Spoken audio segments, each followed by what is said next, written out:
Esto es otro podcast de ciencia. Un podcast en el que hablamos de las cosas ñoñas, divertidas y a veces controversiales de la ciencia y la naturaleza. Esto es otro podcast de ciencia. Hola, bienvenidos a otro podcast de ciencia y a este especial de Halloween. Yo soy Elisa y hoy estoy con Elizabeth para hablar sobre vampiros. Hola Eli, ¿cómo estás? Hola, muy bien. Hola a todos. Me encanta este tema. Vamos a hacer hoy un episodio sencillito, hablar un poquito sobre vampiros en la vida real. Para quienes nos escuchan desde hace tiempo, los últimos 2 años ya se volvió tradición en nuestro podcast, hemos tenido especiales de Halloween. Han sido más en formato narrativo, muy chéveres para que vayan y los escuchen, pero este año decidimos hacer este formato en conjunto, Elizabeth y yo. Hoy estamos entonces modo Halloween con todas las de la ley y este tema que creo yo es uno de los más recurrentes para la fecha, que son los vampiros. Pero como obviamente nuestro podcast es de ciencia, les vamos a dar un enfoque más realista. Obviamente sin perder como ese misterio y esa fascinación desde lo mítico, vamos a empezar hablando del origen del mito de los vampiros.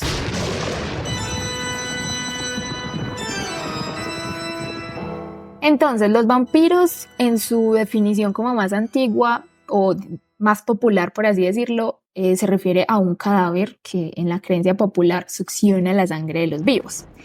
Y como tal, la palabra vampiro tiene una etimología que pues, es muy probable que venga a partir del eslavo, según las fuentes pues, que consulté.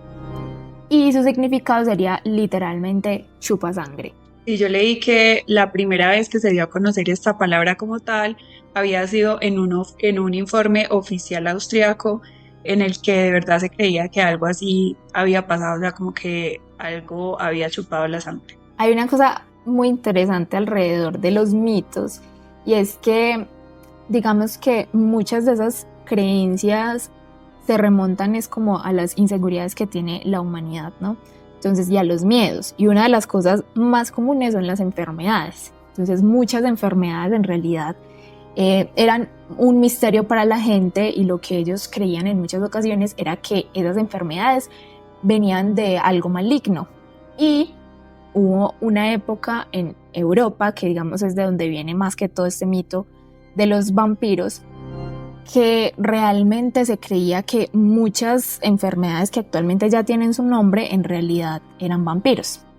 Eso me parece muy curioso y es que, por ejemplo, la peste o la tuberculosis fueron muchas veces asociadas con síntomas de vampirismo, pero una de las enfermedades que más se le asoció al vampirismo fue la porfiria. No sé si Eli escuchó algo o leyó algo sobre eso o alguna vez había leído. No. Esto yo lo vi cuando lo leí, me pareció súper curioso, porque resulta que la porfiria es una enfermedad que se da por la acumulación de unas proteínas que se llaman porfirinas, que son las que ayudan a producir la hemoglobina, que como muchos saben, la hemoglobina es fundamental porque transporta el oxígeno por la sangre a los órganos. Y resulta que esa acumulación de porfirinas tiene diferentes síntomas, incluso hay diferentes tipos de enfermedades de porfiria, pues actualmente lo sabemos, pero tiene unos síntomas súper curiosos y es que claro, como hay una acumulación de esas porfirinas y hay una alteración en la producción de hemoglobina, causa anemia. Y uno de los síntomas más comunes de la anemia es la palidez. Y uno pues como que cuando tiene anemia se ve físicamente en la piel, cuando la gente se ve muy blanca y todo el cuento. Y curiosamente, una de las características que tienen los vampiros es que son blancos, que son muy pálidos. Entonces ahí se empezaban a asociar esas cositas. Otro síntoma es que muchas personas que sufren de porfiria son fotosensibles. Entonces, si ellos salen mucho tiempo a la luz del sol, realmente les puede provocar quemaduras, lesiones, muchas de esas cosas así como bastante graves en la piel. Y eso es muy curioso porque otro síntoma del vampirismo de los vampiros es que realmente ellos no pueden salir a la luz del sol porque literalmente se queman. Entonces ahí check, otro síntoma que realmente también está asociado. Otro síntoma que puede causar la porfiria es que como hay una acumulación de porfirinas en los dientes, estos se tornan como color rojizo y pues digamos que esa tonalidad rojiza alrededor de los dientes pareciera que fuera como que estuvieron bebiendo sangre o algo así. Y la última que me pareció muy curiosa es que pues como la porfiria es una enfermedad desde hace muchos años, que viene pues desde hace muchos años y que no se sabía exactamente de qué venía, ni por qué, ni cómo se podía tratar, pero lo que sí se sabía era que había como una deficiencia en la sangre. Entonces se especula que los pacientes con porfiria grave se les recetaba beber sangre animal para compensar como esa falta de hemoglobina, pues que en ese tiempo no se sabía exactamente qué era eso, pero pues se creía. Entonces digamos que ahí eso alimentó muchísimo más ese mito de los vampiros que pues se alimentaban de sangre. Imagínate eso, claro. Hace 500, 400 años, pues una locura. Sí, yo creo que eran varias enfermedades, digamos que por ejemplo esta suena muy específica para lo que se conoce ahora como un vampiro. Los síntomas, esa sensibilidad a la luz, que estuvieran pálidos, en fin. Pero creo que fueron muchas historias en Europa, varias epidemias y que fueron afectando de alguna forma a los humanos y de ahí se fue creando este mito como tal.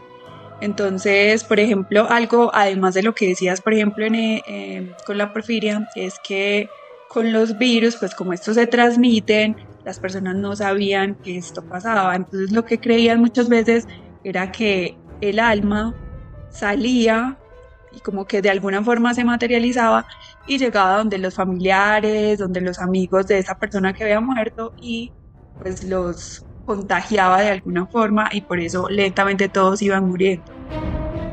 Uno que yo había leído, por ejemplo, que también se asociaba mucho al vampirismo era el anthrax, porque en esta enfermedad hay poca coagulación, entonces esto también hacía que como que al ver a los cadáveres estuvieran llenos de sangre, entonces pensaban que era que había salido y se había alimentado de sangre de alguna manera. Precisamente eso era otra de las causas o de las cosas que alimentaban esos mitos y era el desconocimiento de la descomposición post-mortem, porque pues como tú decías, Eli, dependiendo de qué moría, el cadáver podía incluso demorarse más en descomponerse o tener como ciertos líquidos que le salían de la boca o de la nariz, que hacía creer que realmente era que, ay no, mira, ese muerto se levantó y está succionando sangre, o incluso, por ejemplo, que pues la descomposición del cuerpo en muchas ocasiones, y creo que eso es un mito no solo alrededor de los vampiros, sino que la gente cree, por ejemplo, que después de muerto el cabello sigue creciendo o que las uñas siguen creciendo.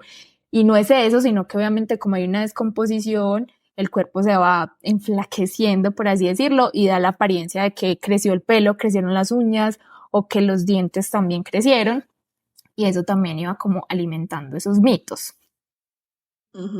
Sí, justamente en el anthrax decía que había un retraso en la descomposición y pues esa falta de coagulación de la sangre que hacía que estuvieran llenos de sangre y también algo que aún sigue siendo como motivo de miedo y es la parálisis del sueño, que a veces eso también como que hace, bueno, si está pasando todo eso, hay una epidemia, la gente se está muriendo, hay sangre, o sea, como todo eso asocia, además, perdón, con el hecho de que uno se duerma y tenga esas imágenes terroríficas, entonces obviamente alguien está llegando y alguien está haciendo algún maleficio o algo así.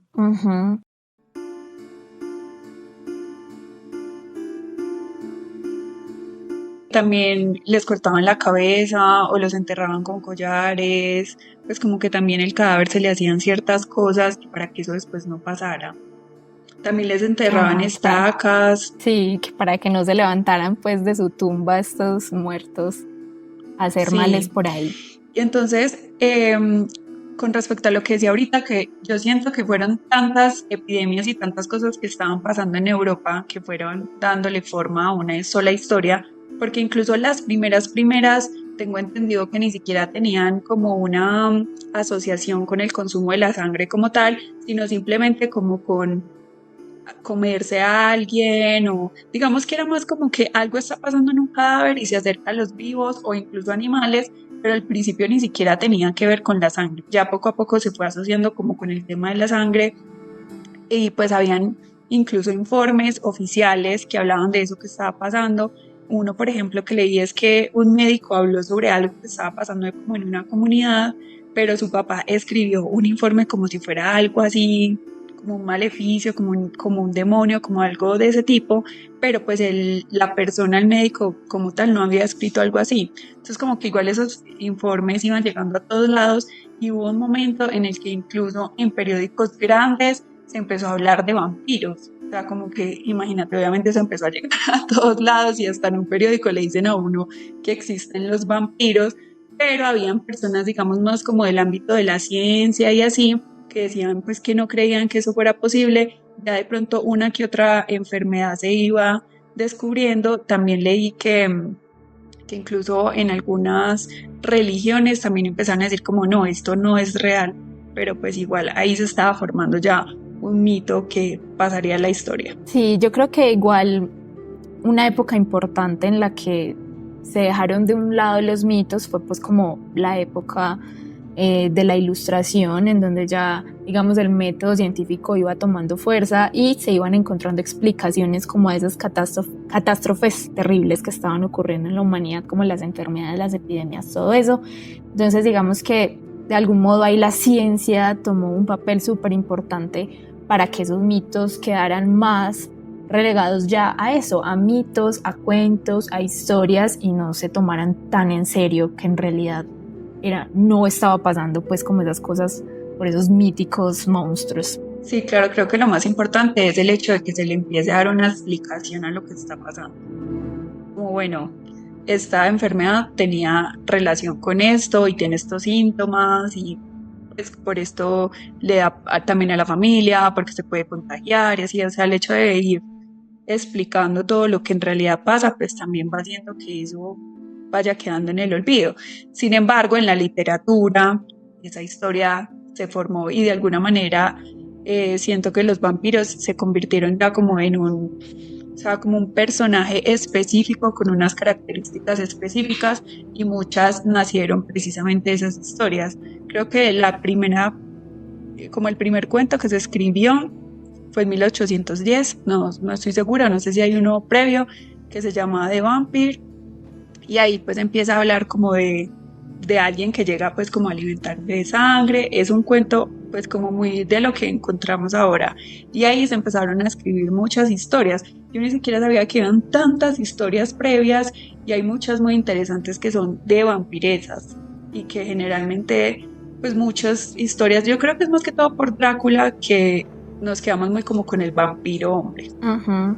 Sí, y es también porque creo que Drácula, la famosa novela de Bram Stoker, marcó también como una línea entre lo que eran antes los vampiros y lo que empezaron a hacer después de él, porque digamos que antes sí eran los monstruos a los que se temían, pero después de Bran, que le dio como ese toque de el aristócrata, el vampiro que vive en castillos y es súper rico, y que al mismo tiempo puede transformarse en alguien súper guapo, atractivo, no sé qué. Entonces digamos que a partir de ahí también se fue dando como un enfoque diferente hasta los vampiros que conocemos en la actualidad, que son incluso ya superhéroes y no sé qué cosas. Entonces sí, pero justamente Drácula es como una mezcla de todas esas historias previas a Drácula, todos los relatos literarios como tal, pero también todas esas historias de lo que estaba pasando en Europa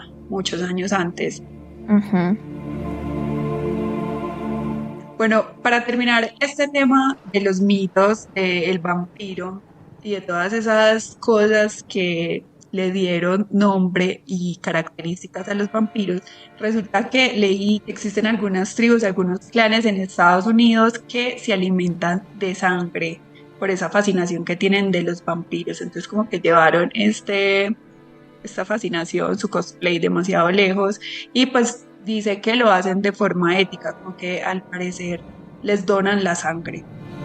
Sí, es algo muy curioso porque ahí surge la pregunta de si realmente nosotros podemos alimentarnos de sangre y creo que esa respuesta podrá quedar más clara al final de este episodio. A ver qué tal quedan como humanos vampiros. Vamos a ver. Sí, demasiado raro. Igual a mí no se me apetece. No, gracias. Hay una cosa muy curiosa en cuanto al mito de los vampiros, pues que yo me pregunté cuando estaba haciendo este podcast, y es en qué momento se empieza a relacionar a los vampiros con los murciélagos. Como que en qué momento es que dicen que el vampiro puede transformarse en un murciélago o que un murciélago es un vampiro. Eso me parece muy curioso, principalmente por el hecho de que los vampiros o la historia de los vampiros viene de Europa. Ujú. Y como ya escuchamos en una de nuestras microcápsulas que hizo Eli, los murciélagos vampiros, específicamente los que se alimentan de sangre, son de América. Solo Entonces viven en como que América. pensar, solo viven en América. Entonces como que en qué momento se cruzaron esos dos mitos para llegar a lo que hoy conocemos o a ese mito tan generalizado que los une a los dos en un mismo ser mitológico. Y si hay un punto, porque yo leía que la asociación había empezado más como por su forma, pues como por la forma de los murciélagos y como que no son tan llamativos, que son nocturnos, entonces como que los habían asociado por eso. E incluso hay una especie que Linneo nombró Vampirum spectrum, pues que igual también es solo de América y no se alimenta de sangre. Y siento que eso también fue alimentando todo ese tipo de cosas, pero no sé si hubo como algo específico que hizo que uniera a los vampiros y a los murciélagos. Literalmente yo leí eso que decía que había sido culpa de Linneo por haber nombrado esa especie así. Pero no, pues en realidad es lo que tú decías, Eli, de que se asociaban más que todo era como por su forma, ¿no? Como sus alas, como en forma de capa, su vida nocturna y todo el cuento. Pero pues todos estos, digamos, estos cuentos de vampiros, estos mitos, eran de 1500, incluso mucho antes. Y la asociación empezó a darse en el momento en que los europeos llegaron a América y todos estos naturalistas descubrieron que habían murciélagos que se alimentaban de sangre en las Américas. Y entonces dijeron como, ay, vea, aquí existen vampiros. Y empezaron a asociarse pues como todas esas relaciones entre el mito y entre estos animales. Y entonces ya llegó Linneo, nombró esta especie que no se alimenta de sangre como, ¿cómo es el nombre, Eli? Perdón. Vampirum spectrum. Exacto. Entonces imagínate ese nombre ahí todo terrorífico. Entonces empezó como a alimentar ya ese mito de que realmente los murciélagos se alimentaban de sangre y bueno. Entonces desde ahí, o sea, la asociación entre vampiros y murciélagos es, digamos, más nueva que el mito como tal de los vampiros. Se dio posterior, muchos años después, cuando estos europeos empezaron a llegar y a investigar un poco más de los murciélagos que habitaban en esta zona. Y yo siento que ya es súper difícil separar a Drácula o a cualquier vampiro de los murciélagos. O sea, a no ser que sean los de Crepúsculo, que son como, no sé, es un chiste de los vampiros, pero mentiras, perdón si a alguien les gusta mucho, pero sí, pues, o sea, los de Crepúsculo siento que son muy distintos, se brillan, no les importa el sol, o sea, no, no. Se pueden ver en el espejo, tienen reflejos, son todo lo que no conocemos en nuestro típico mito de vampiros, sí. Entonces, sí, digamos que cuando uno hoy en día piensa en vampiros, lo primero que se le viene a la mente es un murciélago. Y esa asociación, pues ya vimos que no es como tan antigua, pero digamos que se quedó en la cultura y es hoy en día incluso lo que se utiliza muchas veces para decorar Halloween, cuando uno sale, pues en este momento si uno sale a ver por ahí en tienditas, no faltan pues las telarañas, los murciélagos, las arañitas, entonces ahí están los murciélagos como símbolo de Halloween, por así decirlo, y precisamente pues como por esa asociación con los vampiros. Pero entonces vuelvo a recordarles que ya tenemos un episodio dedicado a estos maravillosos animales, a los murciélagos, que hizo Eli hace un par de años, en donde habla un poco sobre esos murciélagos que se alimentan de sangre y los que no, que son la mayoría. Entonces los invito a que lo escuchen, que está muy chévere.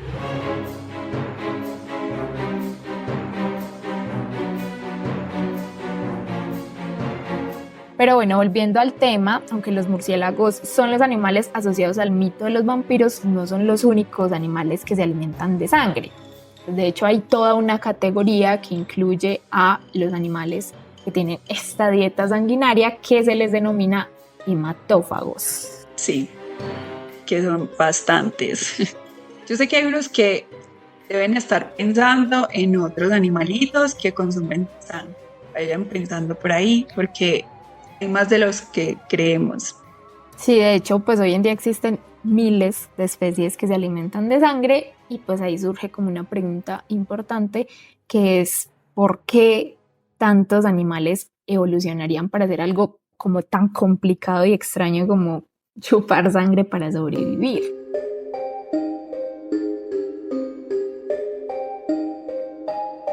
Bueno, la sangre es un tejido vivo, líquido, que está compuesto por la fase líquida, que es el plasma, y con partes sólidas, que son las células, como los glóbulos rojos, los glóbulos blancos y las plaquetas, que siento que son como las más importantes dentro de este tema, o que pueden ser muy importantes dentro de este tema, porque como vamos a ir viendo, hay muchos animales que interfieren en el proceso que tienen las plaquetas en nuestra sangre, bueno, en la sangre de los animales, que es la coagulación cuando se presenta una herida.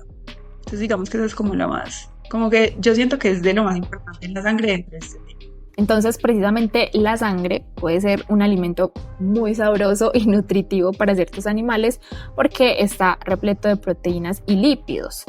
Y se sabe que alrededor del 90% del peso seco de la sangre es proteína, por lo que los recursos más abundantes disponibles son los aminoácidos, y esto digamos que crea un nuevo nicho alimenticio, por así decirlo, en donde todos estos nuevos animales que surgieron hace muchos años pues en la evolución fueron encontrando digamos un alimento ideal para sus vidas. Sí, yo creo que uno pensaría en la sangre y diría es como un líquido que tiene, porque además siempre hemos escuchado más como células que son vitales para el metabolismo, pero es que la sangre tiene más cosas aparte de células y eso sirve para alimentar a ciertos animales. Uno diría, pero pues, o sea, me queda faltando mucha comida, pero pues ahí hay lípidos, proteínas, sales disueltas, bueno, muchas cosas que pueden servirle a ciertos animales que además están adaptados para este tipo de dieta.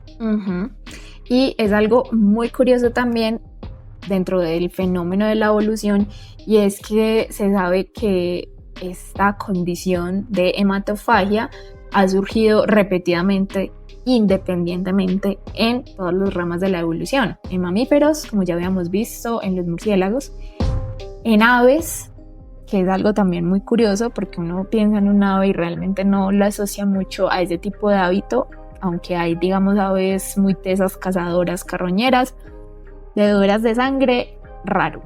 En insectos, que creo yo que es lo que más podría asociarse en nuestra mente cuando uno piensa en un animalito chupa sangre, en arácnidos también, en crustáceos, peces y anélidos, que son unos gusanos muy raritos en donde se encuentran las sanguijuelas. Sí, entonces la hematofagia es justamente ese hábito alimenticio, ese tipo de dieta en el cual los animales se alimentan de sangre, ya sea que se alimentan única y exclusivamente de sangre o que combinen pues como este alimento con otro tipo de alimentos, pues ya depende del animal, ya sea frutas, néctar o lo que necesite como para complementar su dieta, y a esto le llamamos como hematofagia facultativa, es decir que se alimenta de otras cosas también. O ya estaría la hematofagia obligada, que es cuando se alimentan única y exclusivamente de sangre.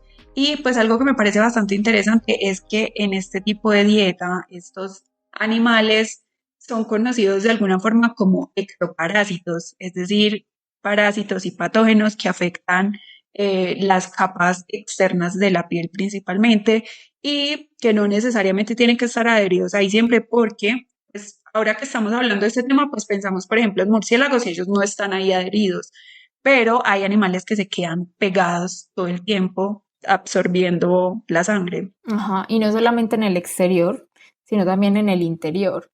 Y eso es algo muy curioso porque resulta que el sistema circulatorio de los vertebrados es cerrado, o sea, quiere decir que hay unos conductos que lo separa del resto de los sistemas de nuestro cuerpo.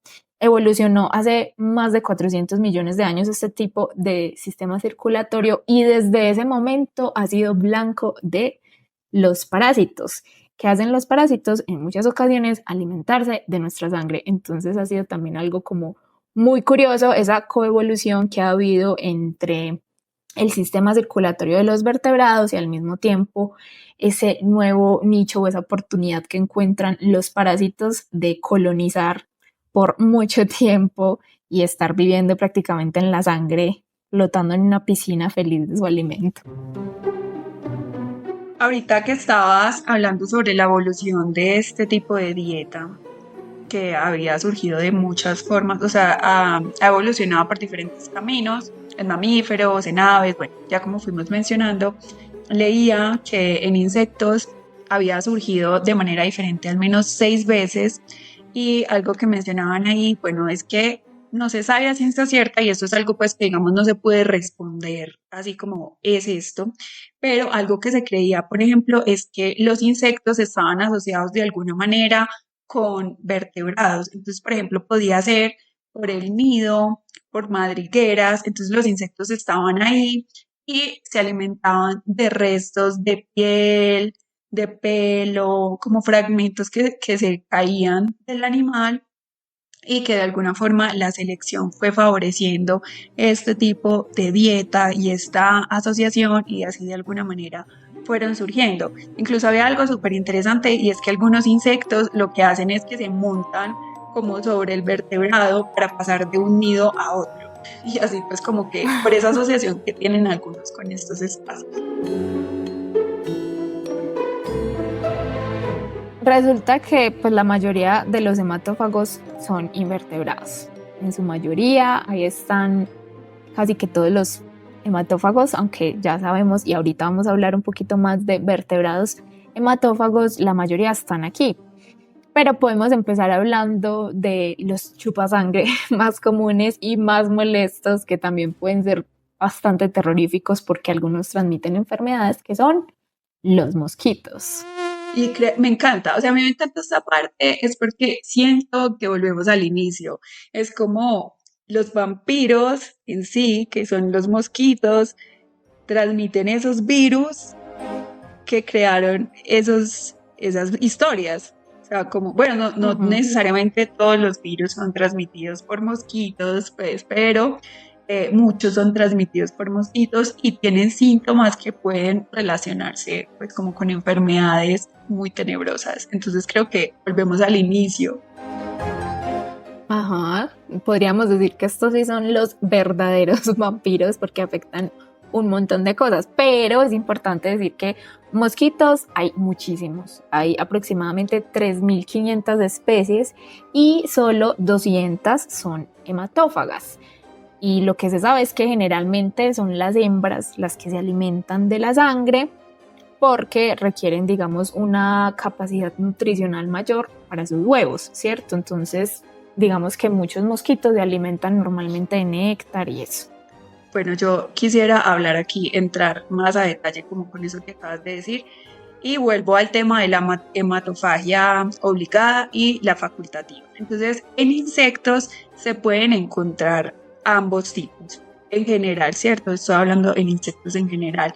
Entonces, hay un primer tipo de hematófago y es el hematófago en el que las larvas o los insectos en su primera etapa de vida se alimentan de sangre, pero ya cuando son adultos no lo hacen. Hay un segundo tipo de hematófagos en el que ambos sexos se alimentan de sangre, pero tienen unas relaciones mutualistas con, por ejemplo, microorganismos de los cuales obtienen otros alimentos. Entonces, ¿qué pasa en este tipo de relaciones? Pues cuando hay una relación mutualista quiere decir que dos organismos trabajan, digamos que en equipo, y ambos se benefician. Uno le ofrece, digamos, refugio, un hogar, y el otro, por ejemplo, alimento. Entonces, digamos que pasa algo así. Estos insectos se alimentan exclusivamente de sangre, pero estos microorganismos con los que conviven les ayudan a obtener nutrientes que de pronto no obtienen de la sangre.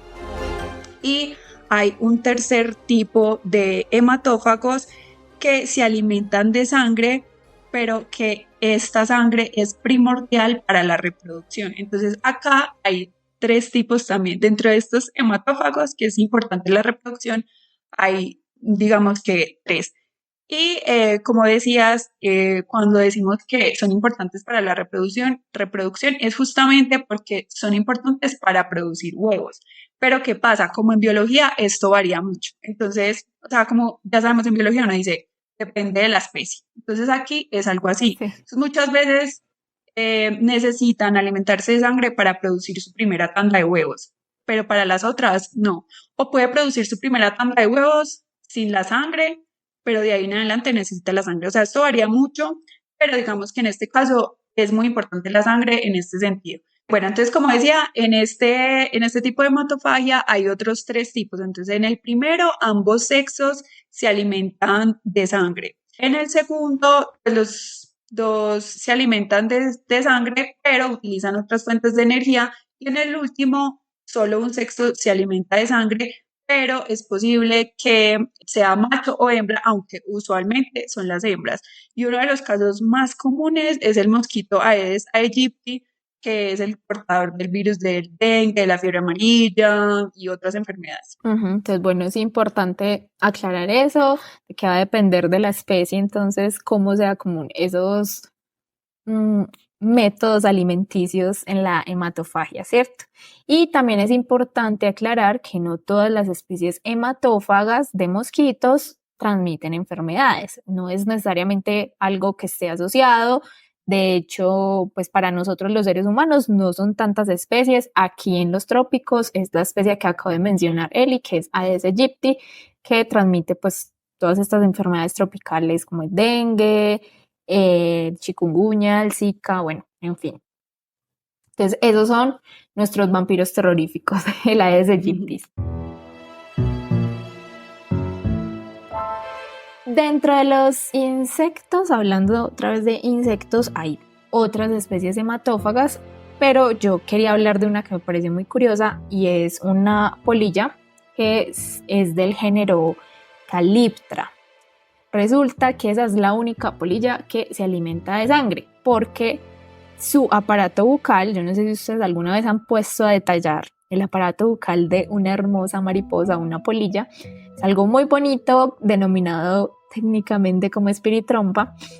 Son muy suavecitas, eso es como un rollito, las enrollan así súper bonito y las sacan y es una cosa súper suavecita, pero resulta que en esta polilla del género Calyptra tiene la capacidad de inyectar, de traspasar piel de un animal y de hecho se han dado reportes de esta polilla alimentándose de sangre humana también.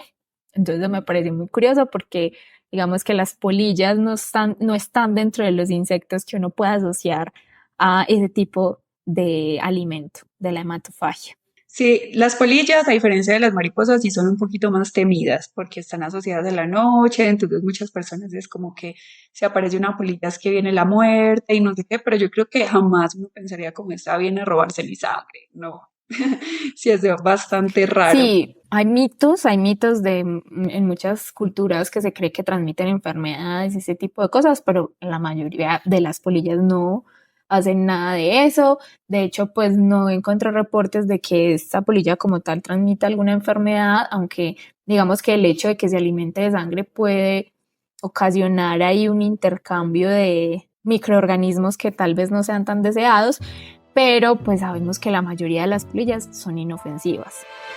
Me gustaría aquí hacer un apunte que tiene que ver con lo que estábamos hablando de la transmisión de enfermedades, y es que muchas veces el animal transmite la enfermedad al tener contacto con la sangre, por algo que tenga su saliva o pues porque algún líquido va, digamos, directo a la sangre o a la piel, pero también pasa, y es lo que pasa con muchos mosquitos, es que ellos dejan sus heces como cerca a la herida y al rascarnos llevamos esas heces dentro de la herida y ahí es cuando transmiten las enfermedades.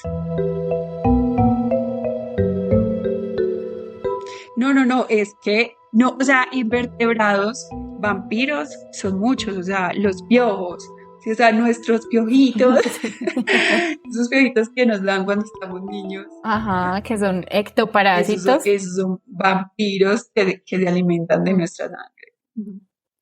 Sí, hay demasiados, podríamos quedarnos aquí mucho rato hablando de ellos, pero yo quería darles un dato muy curioso y es que pues ya habíamos hablado un poco de lo que son los parásitos, ¿no? Que se alimentan de sangre y todo eso, que son los que viven como tal, digamos, en el huésped, que están alimentándose todo el tiempo de esos huésped, pero resulta que hay algunos animales que se alimentan de sangre y que toman sangre de otros seres que se alimentan de sangre. Una cosa muy loca porque son mosquitos que se asemejan como a mosquitos en miniatura, que chupan sangre de los vientres hinchados de los mosquitos, que digamos pueden alimentarse como de vertebrados y eso.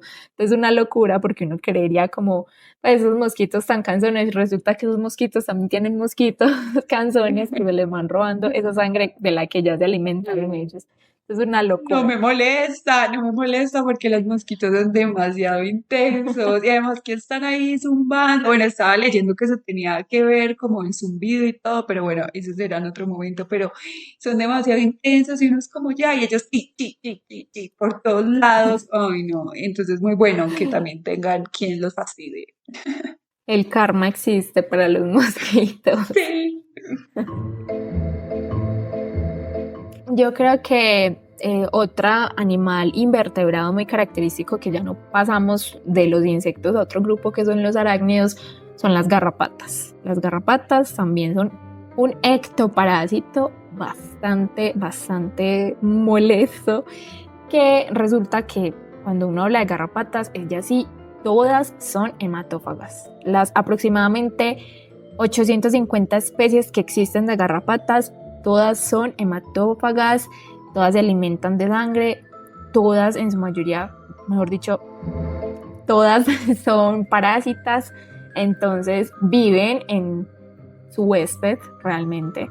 La mayor parte del tiempo, pues cuando se alimentan y se pueden quedar ahí un montón de tiempo chupando sangre y tienen esa característica increíble que pueden inflarse hasta 11 veces o no sé cuántas veces su peso, su cuerpo chupando sangre. Entonces son otros vampiros súper molestos y que también en muchas ocasiones pueden transmitir enfermedades. Eso depende pues como de las especies. Hay unas que en Europa causan la famosa enfermedad de Lyme, que es una enfermedad transmitida por garrapatas, entonces también es como otros de esos vampiros malos que nos causan enfermedades. No, y además en animales, pues además de que transmite enfermedades, es impresionante cómo a veces algunos animales son tan llenos de garrapatas que pues, les va absorbiendo toda la sangre, o sea, esos animales empiezan a descomponerse no era la palabra que iba a utilizar, pero sí empiezan como a chuparse. Sí, es algo muy curioso y bueno, las garrapatas, digamos que sus huésped favoritos son los mamíferos, pero también se encuentran en reptiles, en anfibios y es súper curioso porque yo les cuento aquí una anécdota, a veces uno se encuentra serpientes en el campo, pues cuando uno va a trabajar por ahí llenas de garrapatas. Una vez me encontré que les voy a poner por aquí una fotografía, si es posible, una Botros asper, también conocida como talla X o mapaná, completamente llena de garrapatas. O sea, era una cosa impresionante. O sea, me daba tanto pesar, tanto pesar de esa serpiente, porque en serio que era una cosa demasiado brutal. Entonces, ni siquiera el animal tan temido que son las víboras se libran de las molestas garrapatas. Y los vampiros Los murciélagos vampiros también tienen ectoparásitos. También vamos a dar por aquí una fotico, yo tengo una.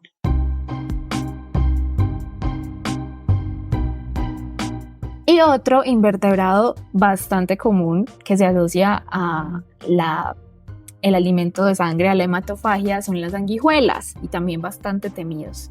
Resulta que las sanguijuelas tienen dos ventosas, una en la boca y otra en el ano. Entonces la que tiene en el ano es con la que se sostiene, digamos, en su huésped, y con la que tiene en la boca es con la que se ayuda a succionar y a quedarse ahí un buen tiempo mientras puede ir succionando sangre. Resulta que no todas las sanguijuelas se alimentan de sangre. Aquí también hay muchas excepciones, hay muchas de vida libre, carroñeras, pero pues también hay unas que se alimentan de sangre, esas que son tan molestas que incluso pueden llegar a inflar 11 veces su peso en sangre y pues quedarse ahí incrustadas mucho tiempo, y realmente la extracción de una sanguijuela también es complicada por su aparato bucal, que se quedan pues como súper sostenidas ahí. Entonces otro vampiro bastante molesto. Sí. Y ahora sí, pasemos a hablar de los vertebrados hematófagos, que son menos comunes, pero que existen y que sorprendentemente hay bastantes especies. Bueno, voy a empezar por uno que es un pez que se llama Bandelia cirrosa, que es conocido comúnmente como pez vampiro o candirú. Este me pareció demasiado impresionante, que no. Este pez está principalmente en los ríos Amazonas y Orinoco. Es un pez pequeño que se introduce en las branquias de peces de mayor tamaño y se fija mediante como una especie de púas que tiene, y se adhiere al huésped, y de ahí se alimenta de su sangre y de otros tejidos corporales, pues de otros líquidos que tenga el cuerpo. Y pues creo que no es que succione la sangre, sino que como que se conecta a los conductos y eso va pasando. Y pues lo más terrorífico de esta historia es que en estas comunidades que viven cerca donde se encuentra este pez, dicen que entra por la uretra y que se adhiere a la pared uretral y se va alimentando de la sangre, entonces que tiene, pues como que causa un dolor horrible. Pero entonces, según lo que leía, hay muchas historias acerca de este pez en esas comunidades, pero muy pocos reportes en el ámbito científico como tal, y al parecer solamente hay uno en el que una persona logra ir al hospital y se lo logran extraer, pero pues como que igual se sigue investigando mucho acerca de ese pez porque no hay muchos reportes. Pues como que al parecer la historia está más que todo como en hombres, porque puede introducirse en la uretra de los hombres, pero que podría también introducirse en mujeres. Yo también había leído un poco sobre ese mito, pues bueno, no sé si es mito, pero esas historias que hay alrededor del candirú.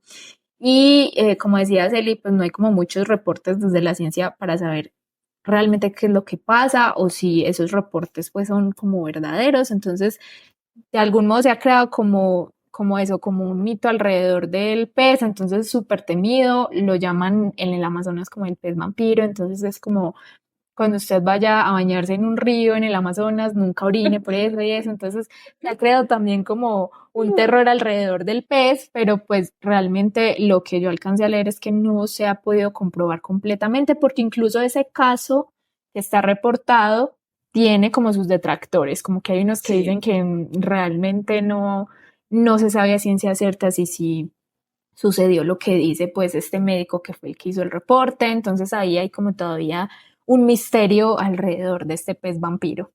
Yo no sé, pero yo ya voy a pensarlo. Voy a pensarlo mucho. No orinar en el río cuando, No, no, cuando no, no. vayan al Amazonas. No, es que solo imaginarse eso. Además que al parecer este pez es como súper transparente, o sea, es como que muy difícil de ver y además el tamaño, ¿no? Muy pequeño, sí, pequeño, transparente, entonces sí, es como extraño este bichito, pero terrorífico. Dentro de los peces también pues hay un grupo súper famoso que son las lampreas. Aclaración, las lampreas no pertenecen al grupo de peces óseos ni cartilaginosos que conocemos comúnmente. Hacen parte de un grupo alejado evolutivamente que se conocen como agnatos y, como menciona Elizabeth más adelante, se caracterizan porque no tienen mandíbula. Las lampreas se caracterizan también porque se alimentan de sangre. Entonces, para quienes no saben, las lampreas es este pez como circular que tiene una boca que cuando la abren, creo que esa boca particularmente ha inspirado a muchos cineastas y artistas a crear sus míticos alienígenas porque tienen pues como una boca muy curiosa. Creo que de ahí se inspiraron a hacer el Demogorgon de Stranger Things, que es muy Sí, similar puede ser. por su boca. Sí, es como una Digo boca yo, pues circular, no sé realmente. como llena de dientes. Ajá. Y una lamprea parece una anguila, pero no es. O sea, las lampreas son animales sin mandíbula. Sí. Y resulta que 18 de las 40 especies conocidas se alimentan de sangre, o sea, no todas también. Volvemos aquí otra vez como a esas excepciones que hay siempre en la biología. Sí, y en este caso ellas como con esos dientes lo que hacen es como pegarse y lijar la piel y empezar a succionar la sangre. Ay, qué impresión. Y bueno, un grupo que ya les había dicho que para mí es muy curioso pensar en que pueden ser vampiros son las aves. Entonces resulta que yo creía que eran menos especies de las que se alimentaban de sangre en aves, pero realmente hay bastantes reportes. Pero pues es importante aclarar que ninguna ave es completamente hematófaga. O sea, son facultativas, como ya decíamos, se alimentan de sangre, pero complementan su dieta de otras cosas. Entonces, aquí ya les traía varios ejemplos, pero pues es que realmente yo no creía que fueran tantos, pero encontré un artículo en donde reportan 9 especies de aves que tienen hábitos hematófagos. Entonces, para mí fue como, ¿qué? Voy a hablarles de un par, nada más, pero me parece pues muy curioso. Uno de los más famosos es el pinzón de Darwin vampiro o el pinzón vampiro de Darwin, que es uno de estos famosos pinzones del género Geospiza que se alimenta de sangre y se alimenta de la sangre de otra ave. Entonces es bastante curioso. Resulta que en las aves pasa algo muy curioso y bueno, pasa en también otras especies, pero es esta asociación que tienen ciertas aves con otros animales para quitarles parásitos de la piel, pues, y de su pelaje o de sus plumas. Entonces, se ha reportado que estas aves empiezan, digamos, quitándoles estos supuestos parásitos, pero en ese momento aprovechan como la sangre que empieza a salir de quitarle ese ectoparásito y empiezan como a succionar o a lamer esa sangre que aparece ahí. Entonces ahí viene el otro ejemplo que es unos sinsontes del género Mimus que también tienen ese mismo hábito. Estos sinsontes son de la isla Galápagos.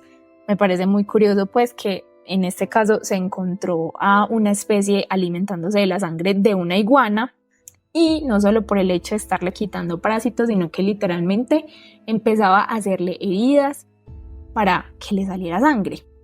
Entonces, eso me pareció muy curioso porque empieza como esta asociación o este mutualismo que beneficiaba a ambas especies a convertirse en realidad en donde una especie se está aprovechando de la otra y en realidad le está empezando a causar daño porque está haciendo y abriendo heridas nuevas para poder succionar sangre. Entonces es algo muy curioso y es algo que se ha venido viendo en otras especies de aves que se supone que eran ayudantes o que se alimentaban de ectoparásitos y que en realidad lo que están haciendo ahorita es alimentarse de la sangre de su hospedero y causándole incluso más heridas alrededor de no solo los parásitos, sino nuevas para poder alimentarse de su sangre. Es increíble. La verdad es que yo no sabía lo de las aves.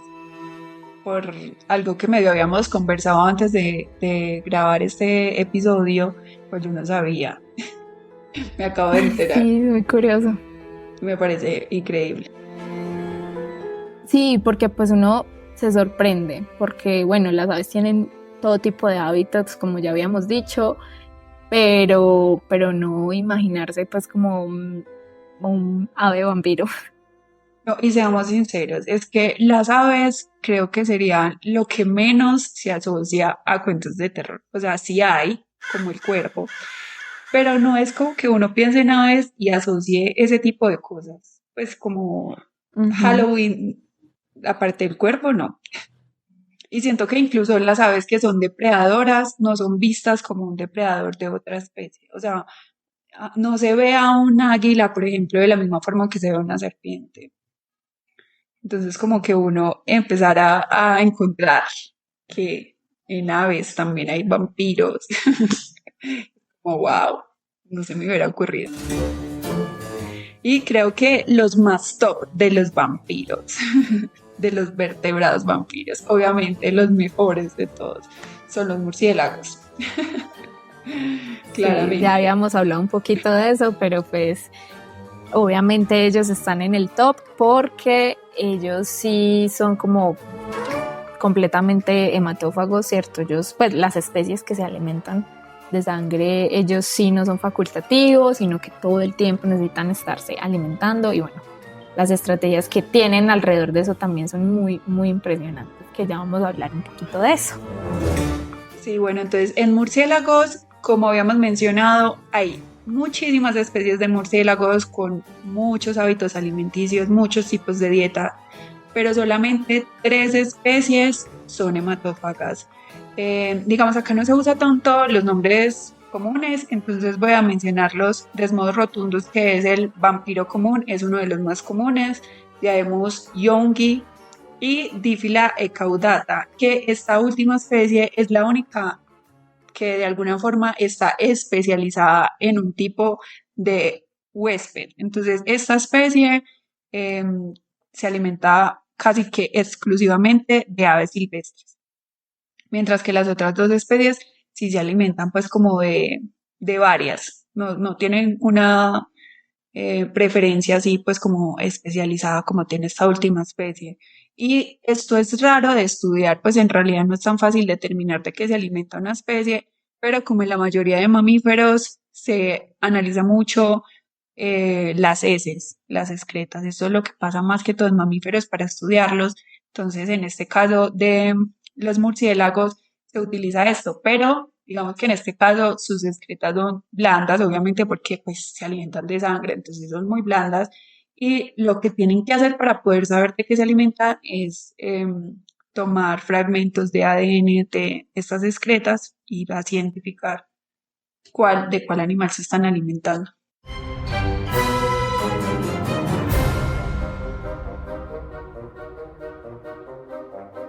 Todos estos vampiros de los que hemos hablado son bastante curiosos y tienen sus propias especificaciones cada uno. Ya hemos hablado un poco de las especies, de algunas especies que se alimentan de sangre, pero yo quería que hiciéramos un ejercicio y es relacionado incluso con lo que Eli nos hablaba al principio de esta tribu que se alimentaba de sangre o que se alimenta de sangre muy curiosamente. Y es hacer un ejercicio de por qué nosotros no podríamos ser vampiros. Primero y lo más importante es que, bueno, imagínense en ustedes tener que ir a succionar sangre de otro animal. Primero tendríamos que tener como un aparato bucal diferente, ¿no? Unos colmillos que nos permitieran penetrar de esa manera y de manera fácil, pues porque uno diría, uno puede morder, pero pues para, digamos, entrar al torrente sanguíneo, pues va a ser difícil. Entonces tendríamos que tener unos dientes diferentes, ¿no? Otra cosa es que resulta que la sangre se coagula. Entonces, al la sangre coagularse, pues eso va a dificultar un montón que uno pueda succionar. Esto suena un poco chistoso, pero en realidad es así. Otra cosa es que los animales tienen sistema inmune, ¿no? Entonces, ese sistema inmune va a detectar la saliva de la persona que está succionando sangre y se va a activar pues como ese sistema inmune y el sabor de la sangre puede cambiar. Y ahí puede haber como una reacción, ¿cierto? Sus nutrientes van a cambiar y bueno, entonces la cosa ya no va a ser tan chévere para el que se esté alimentando de sangre. La sangre tiene muchos patógenos y muchos microorganismos que podrían infectarnos. Y además de eso, tiene mucho hierro y el hierro es difícil de digerir y digamos que puede provocar la acumulación de moléculas tóxicas. Además de eso, se debe consumir muchísima sangre para que sea nutritivo. O sea, muchísimas veces su propio peso, el propio peso de la persona que está consumiendo sangre, porque a pesar de que ya habíamos hablado al principio de que la sangre tiene nutrientes bacanos, chéveres, proteínas y no sé qué, alrededor del 80% de la sangre es agua. Entonces se necesita una cantidad muy grande para poder como suplir esa necesidad alimenticia. Entonces, al ingerir tanta sangre también se va a necesitar como una forma de procesar rápidamente toda esa sangre o una manera pues como de acomodarlo en el cuerpo de una forma pues que sea como efectiva, ¿cierto? Pero digamos que pensar en que uno tenga mucho espacio para acomodarla también lo va a hacer a uno más vulnerable ante, digamos, un posible defensor o un posible cazador de vampiros, por así decirlo. Entonces aquí es cuando uno se da cuenta que los vampiros de la vida real se enfrentan a todos estos problemas que les acabo de contar. Entonces es ahí donde venimos a hablar sobre las adaptaciones importantes que tienen algunos vampiros de la naturaleza que les permite evitar todos estos problemas que les conté. Bueno, sí, yo creo que las principales adaptaciones que ya mencionaste son los dientes, en el caso de los insectos, pues como estiletes o como algo que les permite penetrar la piel. Eso es como la primera adaptación fundamental para ser vampiro y poder acceder a la sangre. Digamos que en el caso de algunos insectos, ellos tienen como, por decirlo así, una especie de pitillo. Entonces succionan la sangre y listo, pero hay en otras especies en las que es necesario esa segunda adaptación súper importante que también mencionabas, y es una sustancia que permita que la sangre no se coagule, porque como había mencionado hace un rato ya, la sangre tiene células que se llaman plaquetas, que son las encargadas de que se coagule la sangre cuando hay una herida. Entonces obviamente si esto se da, pues no se pueden alimentar de esto. En el caso de los murciélagos, ellos tienen estas sustancias en su saliva y lo que hacen es simplemente morder, que esto lo hablamos también en el episodio de los murciélagos.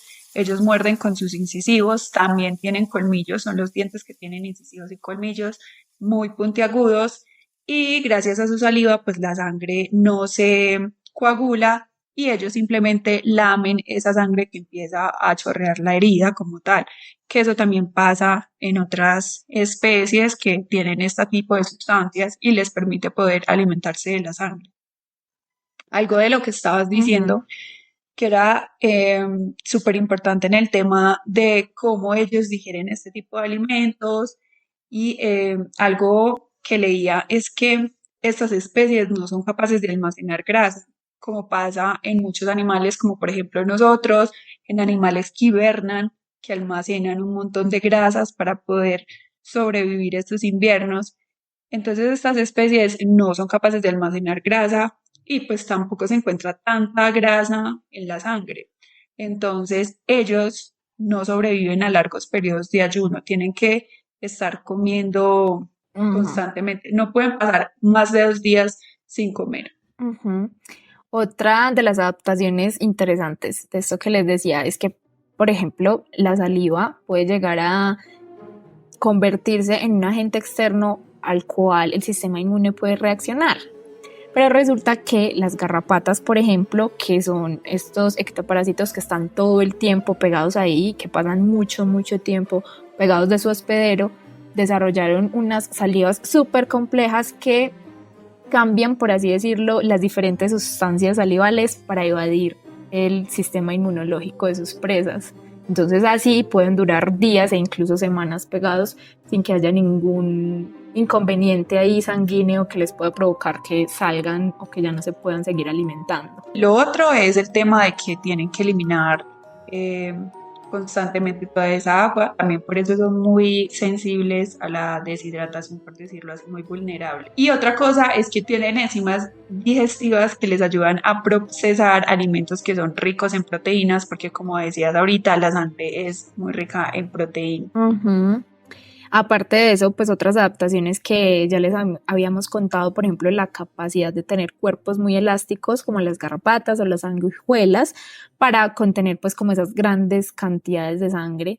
Pero digamos que esto es una ventaja para quienes son ectoparásitos porque pues no tienen que moverse, digámoslo así, a diferencia, por ejemplo, de los murciélagos que pues ellos no se pueden quedar ahí gordos un montón, sino que ellos tienen un sistema diferente, ¿cierto? Que expulsan, digamos que van orinando, entonces van expulsando, digamos, líquidos y eso ahí como que compensa un poco esa capacidad. Y bueno, para finalizar, queríamos dejarles una pequeña reflexión acerca de que realmente estos vampiros, aunque puedan ser bastante molestos e incluso terroríficos para nosotros por su hábito de alimentarse de sangre, también son muy importantes. Resulta que los hematófagos también han contribuido significativamente a la mejora de la salud humana, precisamente porque los anticoagulantes y analgésicos que se encuentran en la saliva de muchas de estas especies, como la sanguijuela o los murciélagos vampiros, han dado lugar a avances médicos súper importantes, como por ejemplo el tratamiento de los accidentes cerebrovasculares y el dolor crónico. Se sabe también que la saliva de los insectos hematófagos poseen una gran variedad de moléculas que ofrece una fuente de investigación y un potencial bastante chévere para descubrir como esos compuestos que podrían tener y que podrían ser de utilidad farmacológica. Entonces realmente hay muchísimo que investigar aún sobre estos vampiros, aunque parezcan terroríficos, tienen cosas pues como bastante interesantes de las que aún quedarán por descubrir. Y otra cosa, digamos, en el ámbito de la medicina son las sanguijuelas que están, digamos, en el ámbito de la medicina, que en este caso es Hirudo medicinalis y es una sanguijuela que ha sido utilizada para varias patologías y que hoy en día son utilizadas en microcirugía y en cirugía reconstructiva y que se usan mucho para salvar injertos y colgajos, pues como que se ven amenazados de alguna forma como por la congestión venosa. Entonces en ese caso son usados. Y bueno, esto fue todo por el episodio de hoy. Queríamos hablar un ratico sobre estos curiosos animales y los vampiros de la vida real que ya vemos que se enfrentan a un montón de desafíos que son súper impresionantes en sus hábitos, en sus formas, en un montón de cosas, que al mismo tiempo pueden ser criaturas incomprendidas que tratan de sobrevivir de un modo que no es tan fácil, porque digamos que este modo de alimentarse pues es bastante curioso, pero que bueno, ya sabemos que hay algunas de ellas que pueden ser bastante perjudiciales para nosotros, pero no dejan de ser impresionantes. Entonces esperamos que hayan disfrutado mucho este episodio de vampiros. Creo que lo mejor de esta historia es cómo está todo de alguna forma conectado, o sea, que como empezaron esas historias de los vampiros, tienen que ver con virus que son transmitidos posiblemente por especies hematófagas, es decir, por especies vampiros, o sea que de alguna forma esas historias sí fueron producidas por vampiros, pero no de la forma en la que estas personas creían que sucedían. Súper impresionante.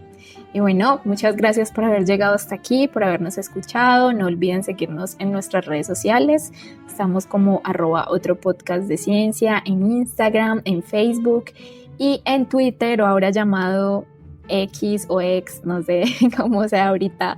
Estamos como @podcastroyalpisociencia. Entonces ya saben, pueden seguirnos por ahí. También en TikTok como @otropodcastdeciencia. Y nos escuchamos en otra ocasión. Chao.